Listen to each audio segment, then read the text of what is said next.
تريب اللي كل يوم مع واحدة جديدة بيحب، وبيكون قاعدة لطيفة في المطعم مع حبيبته ميليسا، وبيشوفوا واحد ومراته كبار في السن قاعدين على ترابيزة تانية، والراجل بيمسك ايد مراته في مشهد رومانسي خيال علمي طبعا. فبتبص ميليسا عليهم وبتقول لتريب هو احنا ممكن نبقى كده؟ فبيقول لها اكيد طبعا يا حبيبتي امال. فبتقول له طب تفتكر علاقتنا هتروح فين المرحلة الجاية؟ فبيقول لها هتروح عندي البيت طبعا. فبتقول له يلا بينا، وبياخدها وبيروحوا عنده البيت من اجل احتساء القليل من الشاي. ولكن اثناء الاحتساء بيتفتح باب الاوضه وبيدخل بابا تريب واللي اسمه قال في منتهى الهدوء النفسي والسلام، وبيقول لهم سوري يا شباب قطعتكم، بس امك يا تريب عماله تشخر وانا مش عارف انام. وبيروح يسلم عليها وبيقول لها اكيد انت ميلودي صح؟ فبتقول له ميلودي مين؟ انا ميليسا. فبيقول لها معلش اصل الواد تريب ده شقي وكل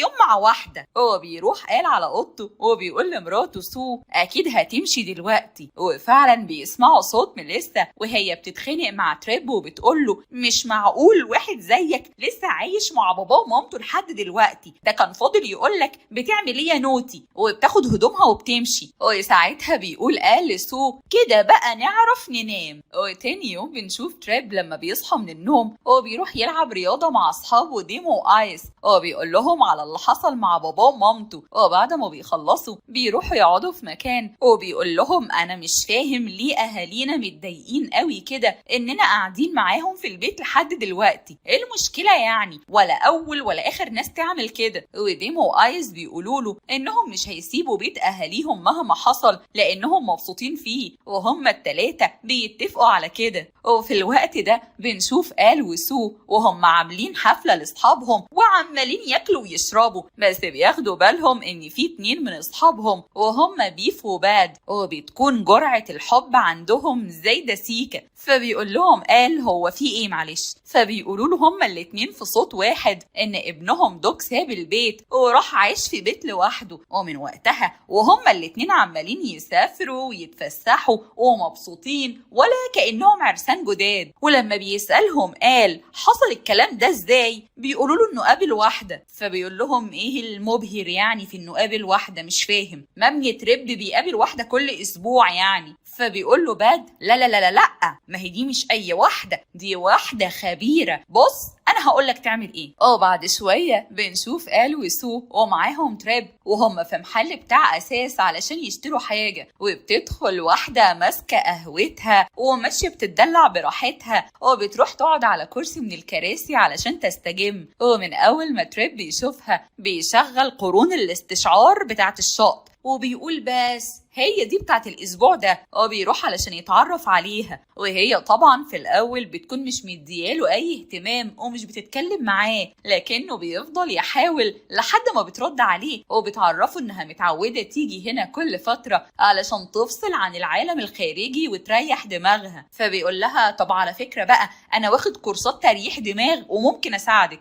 بيعرض عليها انهم يتقابلوا مرة تانية، وهي بتقوله انها موافقة. ولما بيسألها عن اسمها بتقول له ان اسمها باولا. وبعدها بنشوف باولا لما بتخلص وبترجع على البيت وبتقابل صاحبتها كيت وبتقول لها انا قابلت راجل النهارده، وبتفضل تحكي عن الحاله بتاعت تريب وانه مريض بالستات وعنده رهاب انه يسيب بيت اهله ويمشي، واهله اتفقوا معاها علشان تعالجه. واثناء ما هما بيتكلموا بتسمع كيت صوت الطائر اللي على طول بيجي عند شجره البيت بتاعهم ويعمل لهم ازعاج ودوشه، وبتبقى عايزه تجيبه من ريشه وتخلص عليه. وبعد شويه بنشوف باولا وهي قاعده مع آل وسو وبتقول لهم انها بدات في علاج تريب خلاص واتعرفت عليه، وبتعرفهم ان الخطه هتكون انها هتخليه يتعلق بيها ويحبها ويطلب منها انها تيجي تعيش معاه. فهي طبعا هترفض وتقول له لا انت فاشل وعايش مع اهلك، واختار حاجه من الاتنين، يا اما تجيب لي شقه نعيش فيها مع بعض براحتنا يا اما تسيبني. وهو لو اتعلق بيا اكيد هيختار يجيب الشقه، ساعتها بقى اسيبه انا بعد ما يكون اتدبس في الشقه، وواحده واحده هيتعود على الشقه وكده المشكله هتكون اتحلت. وبتعرفهم ان دي مشكله نفسيه اسمها الفشل في الانطلاق، وهي وهي يعني ان الواحد بيكون متعود على حاجة وخايف يبدأ في حاجة جديدة لانه ممكن يفشل، بس بتطلب منهم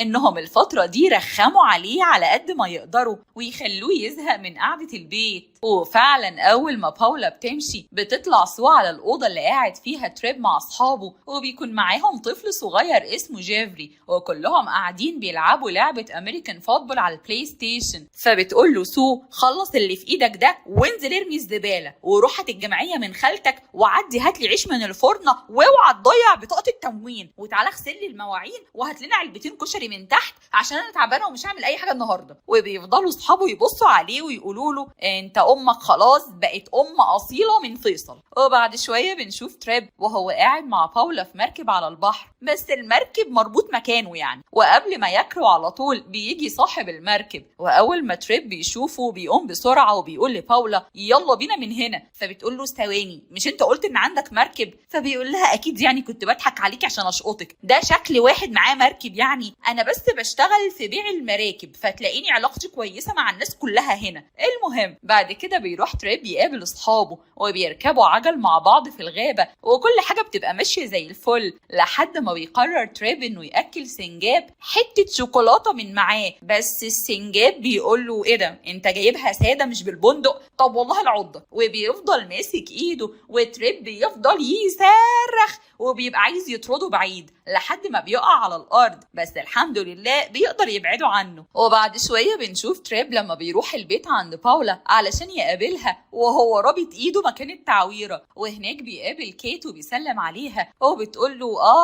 انت بقى الزبون الجديد يا باولا تعالي في حد عايزك. فبتيجي باولا وبتسلم عليه وبيروحوا مع بعض على مطعم سوشي، وبعد ما بيخلصوا بيتمشوا لحد البيت عند باولا، وهناك بيبدأ يحس ببريق من الإعجاب وهو بيقرب منها، لكن فجأة بيسمعوا صوت كيت وهي عمالة تصرخ، ولما بيبصوا فوق بيلاقوها بتزعق للطائر اللي عامل الدوشة بره ده. فبتقول له باولا طيب الحق انا اطلع بقى قبل ما كيت ترمي نفسها وتعمل عقلها بعقل الطائر. وتاني يوم بنشوف تريب في الشغل وبيجيله تليفون من باولا بتكون عمالة تعيط وتقول له يجيلها بسرعة المستشفى، فبيجري عليها وبيلاقيها منهارة وبيعرف ان الكلب بتاعها تعبان وبيموت، وهي بتفضل تعيط وتقول له انا مش مصدقة ده انا مربياه من ايام ما كان قد كده ودلوقتي بص تعبان ازاي ومش عارفه اعمل له حاجه، وبتحضنه وتعيط. وبعد ما بتهدى شويه بتقول له معلش سيبني معاه شوية لوحدنا. وأول ما بيخرج بتعدل نفسها وبتمسح دموعها وبتشكر الممرضة وبتقول لها اسمه ايه الكلب ده؟ فبتقول لها الممرضة هو انت ازاي اشتغلتي الراجل كده؟ فبتقول لها يا بنتي الرجالة لازم يحسوا اننا محتاجينهم وهنموت كده من غيرهم، وان هو جه هداني، الحاجات دي بتفرق معاهم، خليكي ناصحة بقى. وبعد ما بيخلصوا بيقول تريب لباولا تيجي معايا علشان تفك شوية من موضوع الكلب ده، وفعلا بتروح معاه هي وكيت وبيروحوا كلهم يلعبوا بينت بول، وكل واحد بيبقى ماسك مسدس الالوان في ايده وبيخرجوا الطاقه اللي عندهم. وهناك ايس صاحبه بيشوف كيت لاول مره وبيعجب بيها جدا من اول نظره، لكنها مش بتعبره وبتسيب الحته اللي هو قاعد فيها وبتقوم تمشي. ومن وقتها وبيبدا التعطيف والتلطيف يزيد والخروجات تزيد والانوار تقيد والدنيا بتبقى زي الفل، لحد ما بترجع باولا في يوم على البيت. واول ما كيت بتوصل بتقول لها انا شامه ريحه حاجه. فبتقول لها باولا ايه ده معلش اصل انا وتريب واكلين سمك النهارده. فبتقول لها مش قصدي يا معفنه، انا اقصد ان في ريحه استلطاف واستظراف كده، دي اول مره تحصل مع حاله من عندك، اوعي يضحك عليكي وتحتسي الشاي معاه. فبتقول لها باولا لا أنا لسه عند مبدئي، ما فيش شاي مع العملاء بتوعي. وفي نفس الوقت اللي بيتكلموا فيه بيكون تريب مع آيس وديمو في البحر وبيستمتعوا بركوب الأمواج، وفجأة بيقع تريب في المية وبيجي دولفين وبيعضه برضه، مش فاهمة فيه إيه. المهم بيخلص وبيروح علشان يقابل باولا وبيقول لها إنه عايز ياخدها معاه مشوار مهم، وفعلا بتركب معاه العربية وبتتفاجئ إنه ودها البيت، فبتعمل نفسها مش عارفة هم فين وبتقول له إيه المكان المكان ده؟ فبيقول لها بيتي، وبيدخل يعرفها على باباه ومامته، والاتنين بيبصوا لبعض باستغراب، اللي هو بقى هي دي الخبيرة اللي هتخليه يتوب؟ يا لهوي. وطبعا باولا هي كمان بتعمل نفسها مش عارفة هم مين، وبتتعرف عليهم لأول مرة، وبتستغل سوهي الفرصة وبتتكلم مع باولا وبتقول لها على فكرة الخطة بتاعتك فشلت، الواد ابني ده أنا عارفاه، ده ما بيجيبش واحدة هنا إلا لو كان عايز يسيبها ويفركش معاها، خلي بالك بقى. فبتقول لها باولا لا يا طنط لو سمحتي، أنا محترفة وعارفة أنا بعمل إيه كويس جدا، ومش ممكن أبدا أفشل مع أي عميل عندي. وبعد شوية بنشوف إن تريب بيستنى لما باباه ومامته بيروحوا في النوم، وبيطلع على الأوضة بتاعته وبياخد معاه باولا، وبيتم احتساء الشاي بنجاح. وتاني يوم الصبح بتقوم باولا وبتتسحب علشان تمشي قبل ما قال وسو يشوفوها، لأنها هتبقى فضيحة وهتبان قدامهم إنها فاشلة. لكن المشكلة إنها بتخبط في فازة وهم بيفتحوا الباب وبيشوفوها، فبيقولوا لها إيه ده إن شاء الله عالم موازي يعني وإنتي طالعة بكذا شخصية؟ فبتقول لهم لا طبعا دي طريقة جديدة للعلاج بجربها مع ابنكم، بما إن مفيش أي حاجة جايبة معانا نتيجة، وعلى فكرة الديكورات بتاعت البيت عندكم حلوة، يلا سلام أنا بقى. وبعد شوية بتكون باولا قاعدة مع واحد من العملاء بتوعها في كافيه، وبتحاول إنها تعالجه وبتمسك إيده على أساس إنهم مرتبطين وكده، وهو بيقول لها إنه رايح الحمام، وبالصدفة بيكون آيس هناك في الكافيه ده، وأول ما بيشوف إنها بقت لوحدها بيجري عليها بسرعة وبيقول لها ولما افضحك دلوقتي واقول لتريب انك بتخونيه وتعرفي راجل عليه؟ فبتقول له لا والله احنا اصدقاء بس. فبيقول لها قلتيلي جو بقى كنت باخد منه السكشن اللي انا غبت فيه وده زي اخويا، بصي الكلام ده مش بياكل معايا، انا هقول لتريب وهو يتصرف. فبتقول له بص انا هقولك على كل حاجه، او فعلا بتقوله على كل حاجه. فبيقول لها انه مش هيفضحها بس بشرط واحد بس.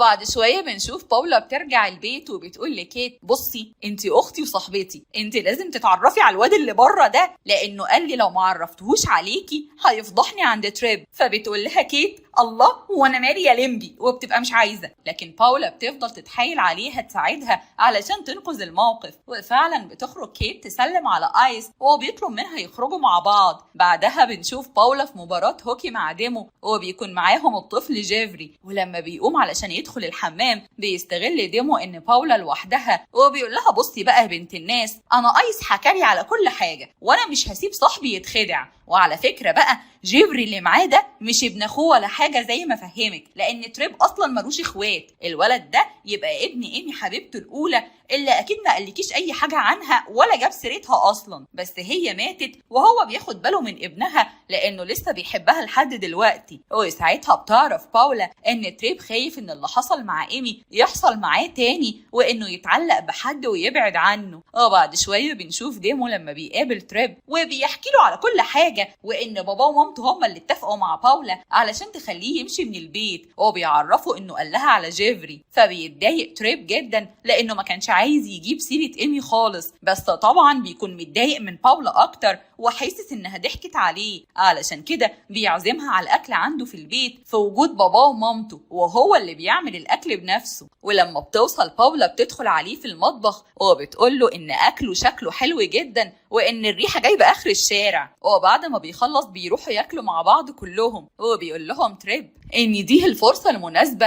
اللي يعيش فيها مع باولا بعد ما تاكد من مشاعره. وطبعا كلهم بيفرحوا ان كده تريب هيخرج من البيت، فبيقولوا له هتخرج تروح فين يا حبيبي؟ فبيقول لهم مين جاب سيره الخروج اصلا؟ فبيقول له بابا مش انت يا ابني اللي قلت انك هتعيش مع باولا؟ فبيقول له ايوه ما احنا هنعيش فوق في اوضتي، بس ممكن نعمل فيها فتحه كده نوسع الاوضه علشان لما نخلف بقى. فبتقول له باولا انه لازم يفكر بطريقه مختلفه ويروحوا يعيشوا في بيت بعيد عن هنا. فبيقول لهم ليه يا جماعه؟ ده انا حتى مبسوط جدا هنا، هو انتوا مش مبسوطين؟